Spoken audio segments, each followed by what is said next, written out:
എല്ലാവർക്കും സാറ്റിസ്ഫാക്ഷൻ ആയിട്ടാണ് പോയത്.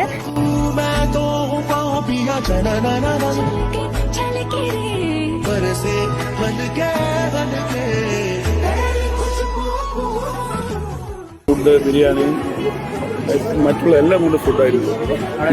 സർവീസും കാര്യങ്ങളെല്ലാം പരിപാടി നല്ല ചിരിച്ചുകൊണ്ടുള്ള പൈസ കൊണ്ടുള്ള ആൾക്കാരാണ്. നല്ല സെൽസ്. അവർക്ക് സാറ്റിസ്ഫാക്ഷൻ ആയിട്ടാണ് പോയത്. പിന്നെ ഡെക്കറേഷനും പറഞ്ഞ ടൈമിൽ നമ്മൾ പറഞ്ഞ പോലെ എല്ലാ കാര്യം ചെയ്തിട്ടുണ്ടായിരുന്നു. നല്ല വൃത്തിക്ക് ക്ലീനോടെയാണ് എല്ലാം ചെയ്തിട്ടുണ്ട്. അപ്പോൾ നിങ്ങളുടെ സർവീസിനൊക്കെ ഭയങ്കര ഇഷ്ടമായിട്ടുണ്ട്.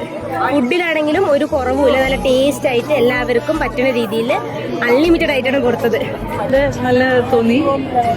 പിന്നെ ഇതിന്റെ ഡെക്കറേഷൻസ് എല്ലാം വളരെ നന്നായിട്ടുണ്ട്. ഫുഡും നന്നായിട്ടുണ്ട്. സർവീസ് എല്ലാം ഇല്ല നന്നായിട്ട് വളരെ ഇഷ്ടപ്പെട്ടു. നന്നായിട്ടുണ്ട്. നമ്മൾ അത് ഇൻട്രോ കഴിയുമ്പോൾ തന്നെ അത് പ്രതീക്ഷിച്ചില്ല ഒരിക്കലും. അത് നല്ല ഇൻട്രോ ആയിരുന്നു. പിന്നെ ഞാൻ നോൺ വെജ് കഴിച്ചു. നോൺ വെജ് എല്ലാം വെൽ കുക്ക്ഡ് ആയിരുന്നു. ടേസ്റ്റ് ഉണ്ടായിരുന്നു. ഡെക്കറേഷനും ബാക്കി കാര്യങ്ങളൊക്കെ അതെ.